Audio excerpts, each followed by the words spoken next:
jàmm ji info point net informer, éduquer et divertir dans la paix. yow mi bëgg a jot xibaar yu sell te woo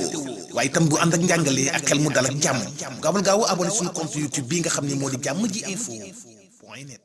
mbokk internet yi safoo jàmm ji info ñu ngi leen di nuyu fas yéene leen defal tënkub xibaaru tey àjjuma di ñaar fukki fan ak ñett ci weeru octobre tàmbali ko kon xibaaru biir réew mi. Guy Marius Sagna nag yoon tegati na ko loxo li ko waral nag démb moom dafa demoon fële ca Pikine ngir daal soutenir lii di collectif sama suuf ma yokk sama armeel yi nga xam ne kon dañuy laaj ngir ñu yokk armeelu Pikine ya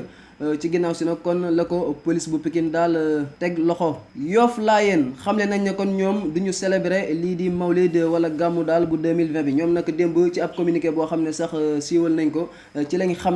xamle ne daal kon gàmmu gi duñ ko amal comme niñ ko daan amalee kon manifestation du fa am benn xumbaare daal du fa am li ko waral nag mooy jàngoroy coronavirus bi nga xam ne mu ngi wéy kon di am fii ci réew Sénégal. Barthélemy Diaz mi nga xam ne ba léegi daal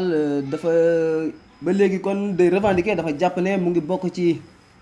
parti socialiste moom nag génn bi nga xam ne Serigne Mbaye Thiam génn na ko ngir di laaj intérim bi nga xam ne kon Aminata Mbengue Ndiaye mi ngi koy assuré ngir intérim boobu jeex kii di Barthélemy Diaz kon d'accord si te sax moom nee na kii di Serigne Mbaye Thiam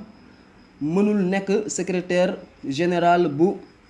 PS moom Barthélemy Diaz nag nee na Serigne Mbaye Thiam amul base politique boo xam ne kon mën na ko permettre mu nekk lii di secrétaire général national kon bu lii di parti socialiste moom nag nee na politique nekkul loo xam ne nii ay mbirum base réseaux sociaux la wala sax ay couloir escroquerie politique. bu ñu paree Sénégal ñu dem fële ca Afrique ak ca Nigéria nga xam ne kon manifestation yi mu ngi fay wéy di am ba sax démb am na prison boo xam ne foofu dañ ko fa taal loolu nag li ko waral daa am ay jeunes yoo xam ne kon dañoo génn di manifester ne daal kii di njiitu réew ma damay doxalee réew ma neexu leen te it violence yi policiers yi kon dañuy def daal ay violence ci kaw population yi loolu nag kii di président ba di Buhari àdduna ci moom nag nee na fi mu nekk nii daal nee na moom dafa mel ni population yi kon dañoo gisul moom effort yi nga xam ne mu ngi koy def ngir mener ay réforme waaye nee na it mu ngi leen di artu daal di leen wax ne ñoom bu ñu nangu lii di population ba kon bu ñu nangu am ay nit yu nekk seen ginnaaw di leen pousse ngir ñu taal dëkk ba nee na loolu kenn du ko nangu. ci xibaaru bitim réew armée bu l'Amérique ñoom nag dañoo yëgle ne daal amal nañ ab frappe muy ay ndell yoo xam ne kon dóor nañ ko foofale ca ay ñu dóor ko ci ay kaw.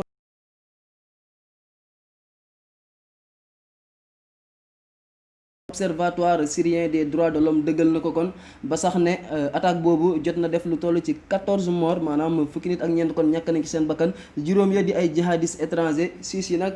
nekk kon ay commandant yu Al-Qaïda. dañ koy jeexalee ko mbirum sport kii di international sénégalais nekkoon fi itam ancien international sénégalais nekkoon fi itam capitaine des Lions di Mohamed Diame moom nag dafa nekk ci dëcc gannaaw bi nga xamee ne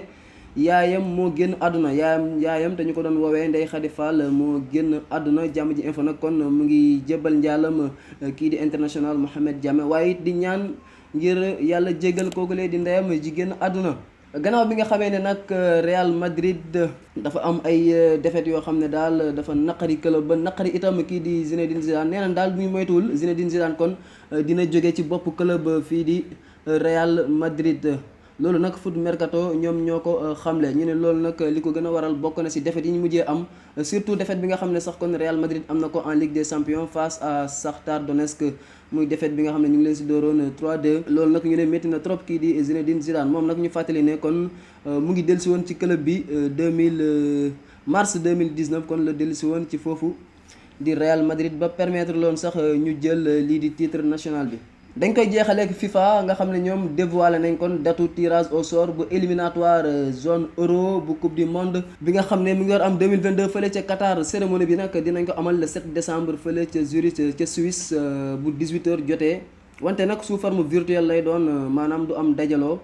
virtuel la li ko waral nag mooy jàngoroy coronavirus li ñu leen tey xibaar rafetlu seen teewlu leen jox daje ëllëg jaa ngeen jëf. jàmm ji info point net informer, éduquer et divertir dans la paix. yow mi bëgg a jot xibaar yu sell te woo waaye itam bu ànd ak njàngalee ak xel mu dal ak jàmm gaawal gaaw abonné suñu compte YouTube bii nga xam ne moo di jàmm ji info point net.